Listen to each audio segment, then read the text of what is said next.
And here we are in the late wet season. Now, given the fact that next month is glow season, I feel like I should do something that either is not very stressful or take the month off. I guess we'll see by talking to people what I should do. You learned at a young age not to sneak up on your mom. She's jumpy and gets kind of mean if someone surprises her. That's just how she's always been. You never questioned it. You always make sure to walk a little more heavy when she hasn't noticed you yet. Okay. What about you, Dad? Your dad takes a big breath of air. Ah, this is real living, he says grandly. Sometimes I wake up thinking we're still hurtling through space on the Strato, and I'm so jazzed when I remember we're here, on a real planet. He slaps you on the back. Never take this for granted, kiddo. Hey, Cal. Cal is standing in the shelter of the garden shed, pulling on his boots and poncho. I love it when it rains here, he exclaims. Everything gets all muddy and slippery, and nobody says, Cal, why are you so dirty? Go take a shower. Okay, so Dees? You don't see Dees at first, but you do hear rustling followed by the screech of metal on metal.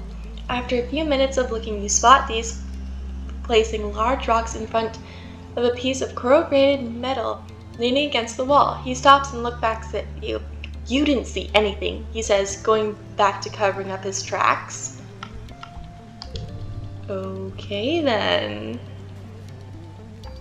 Hey Mars. You spot Mars tapping away at her holoscreen. She appears to be trying different clothes options on a digital doll maker. Look, Solana, she says, showing you her work. You can look like anything you want. I always thought I would look good with, like, horns, maybe? She hums. Maybe I can ask the engineer about it. Yeah, that might be cool. Oh yeah, remember to look for collectibles, maybe more mushwood. Mushwood is fun. Hey Anemone. Anemone rolls a bulber fruit down her arm and flicks it to you with her elbow, then munches down on one of her own while she watches the construction crews work on the walls. Kinda cool, huh? This place is gonna look like a real colony. It kinda already is, from what I've seen. Oh, you know what? Maybe since next month... Oh, good, Tang says, barely looking up from her microscope. Another thick-skulled cretin coming to interrupt my work. What do you want? Given the fact that next month is glow season, maybe this month, I should work on defense training. You run into Cal and Anemone on the hill behind the garrison. It's a small construction site. They seem to be throwing logs. There's a bunch of them lying at the bottom of the hill. It's a caber toss, Anemone shouts to you, then grunts with effort, lifting a 6-meter-long mush tree pole. She throws it like a javelin down the hill and sprints after it. My best record, she shouts and ties a piece of caution tape to the end of the pole. Your turn next, Cal says, pointing to the neatly stacked pile of construction poles beside you. From the looks of the nearby construction, they're probably destined to be new lookout towers someday.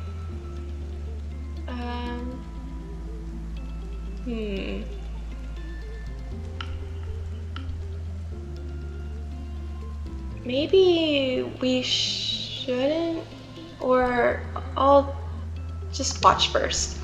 Of course, Cal grins. You can be the referee if you want. I'm up next, but I gotta throw it backwards. That's the rule. He hefts one of the mushwood poles in both hands, then faces you and hurls it over his head down the hill. Ouch! You hear Anemone shout from the bottom of the hill. Then, just kidding, you missed me. You play for the rest of the afternoon, adding rules and variations as you go. You don't stop until the entire track of poles is all jumbled at the bottom of the hill and decorated festively with caution tape. It's a wonder you got away with this.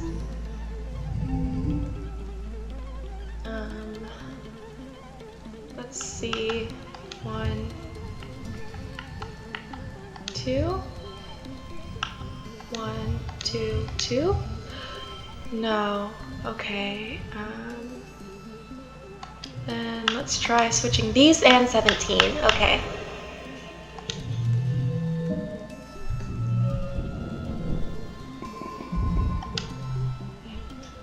There's commotion in the square. An expedition's vehicle has driven through the gates and is idling in the middle of the square. An unusual sight. People come down from command to investigate.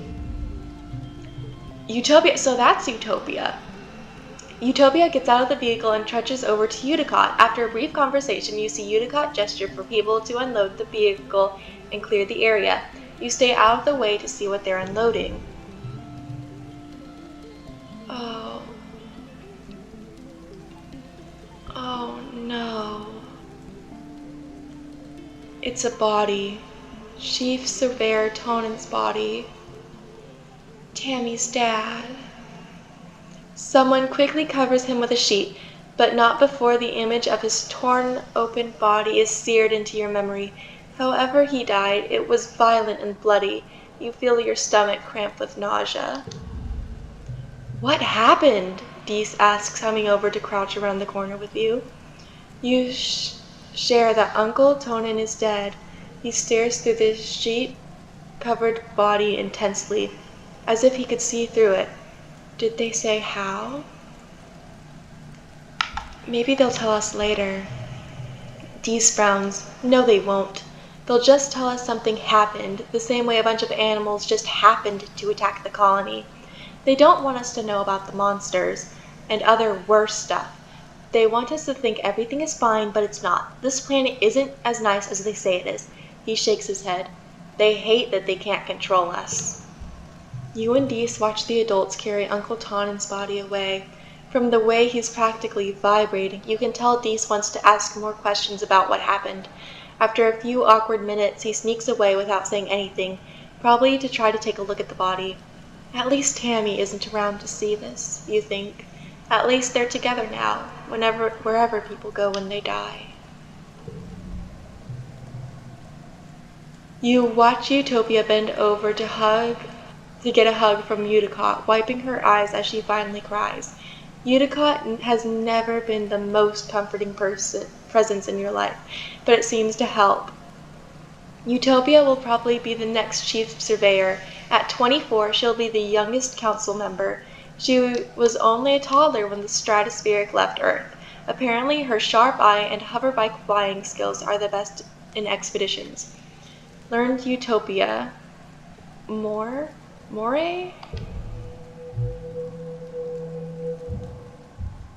And now, it's glow season again.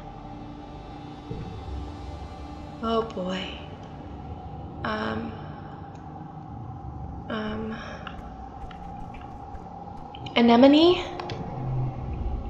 Anemone flashes her headlamp as you approach. Did you ever learn Morse code? She says, giggling. Com says if I spell out a bad word, my headlamp is gonna break clean off. I want to learn about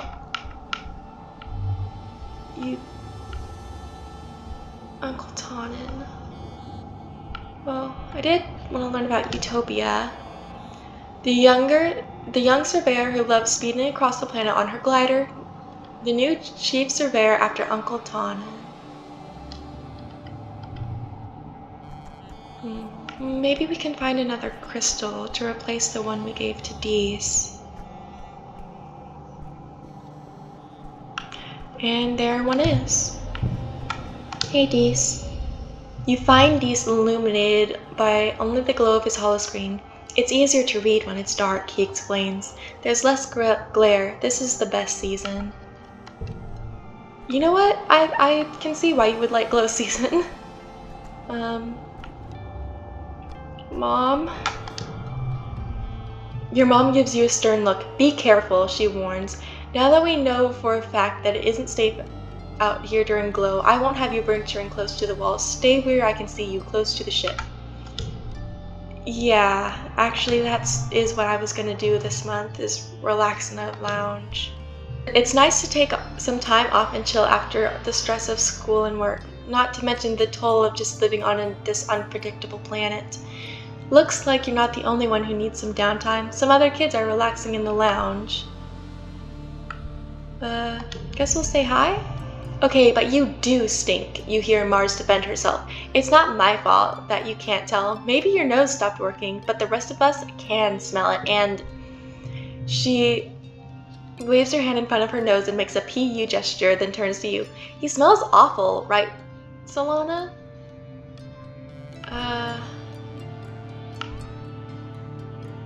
Mars, why are you always so mean? You stand toe-to-toe with Mars. She glares at you, then at Dees. Ugh, fine, she says, defeated. I'm sorry, Dees. I'm just trying to help, but I should have said it in a nicer way. Not everyone in life is going to tell you the truth, you know. I definitely don't ever want to forget Tammy, and I don't think I really need a 0 card, so I'll forget that one. It's been a quiet glow, but the grim, surreal darkness of the season reminds you of last year's violence. As this month wears on, you overhear arguments at dinner, adults worrying that an attack is still coming, and others who think the first one was a fluke. What? Surveyors mention seeing new tracks in the forest, but are shushed so people don't panic. The gates are closed. You drill emergency procedures, filing soundlessly from the classroom to the creche to hide under tables, waiting for the sirens to call the all clear. You drill and prepare and worry, but nothing happens. Then, just as glow is starting to wane, the toxic purple spill of the wormhole fading as the suns almost rise past the horizons. Again, the sirens start. You're heading to the hollow novel in bed when you hear them, followed by the stomp of boots down the hallway outside your quarters. An alert flashes on your hollow palm. Shelter in the creche, this is not a drill. You get another message from your dad. Me and Mom are going to stay safe in the greenhouses. We're safe. Just follow Auntie Anne to the creche and wait for us, okay? Don't worry, we're way more prepared than we were last year. Love you, stay safe. Okay, so my parents are safe. That's good, but what about Cal? Maybe he'll be in the creche too. You could go to the creche where you belong, or you could follow the security guard and see what's happening. No, go to the creche. You head for the children's creche. Even with just the emergency lights on, your feet could never forget the way. When you get there, you spot Tangent and Dees huddled together on the beanbag chairs. Dees is stone-faced as usual, and he's holding Tangent in his arms. You can't remember the last time you saw them this close. Tang must be really scared. You take a seat on the beanbag chair and wait. Other children filter into the room afternoon. Anemone, her little brother Nougat. You don't see him, so Cal must be sheltering with their parents in the greenhouse. You hope they're okay. Maybe I'll talk to Dees and Tang to distract myself? It's so dumb they won't let us outside, Dees grumbles. We live here too. We deserve to know what's going on. They're treating us like little kids. I'm not even scared.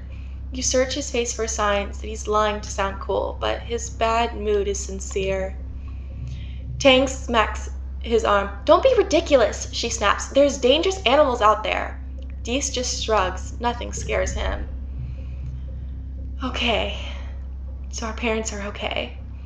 You don't hear much from outside. After a while, the sirens sound all clear, and you fall back to your quarters. Your mom and dad join you right away and give you a big hug and thank you for following their instructions. When things have calmed down, you overhear your parents talking. I'm not going to be the first to congratulate Rhett, but all his defense improvements were exactly what we needed. Your mom grumbles, he's going to be inseparable at the next council meeting. Your dad pats her back. Credit where credit's due, Lulubelle. He says, and she smiles despite herself. It could have been worse. Your mom nods. They both sit in silence before your dad speaks again. Poor Hal, he sighs. What a way to go. Professor Hal? Professor Hal? But he was so nice. And that's 2 adults in a row. Your parents startle. Hey, Pumpkinhead! Your dad says, yeah, they're going to announce that in a few hours after everyone's had a chance to calm down. He didn't make it. What happened? Don't worry about that, your mom replies, shooting your dad a look to keep him from talking. It's adult stuff, okay? You guys won't be able to go into the engineering wing for a little bit. Not until it's decontaminated. You curl up quietly to think. Professor Hell can't just die. He can't just be gone. He's your teacher. And the engineering wing is where you take classes. You can't imagine something bad happening in such a safe place. That hits home a little bit too much. You fall asleep thinking for sure there's been some mistake.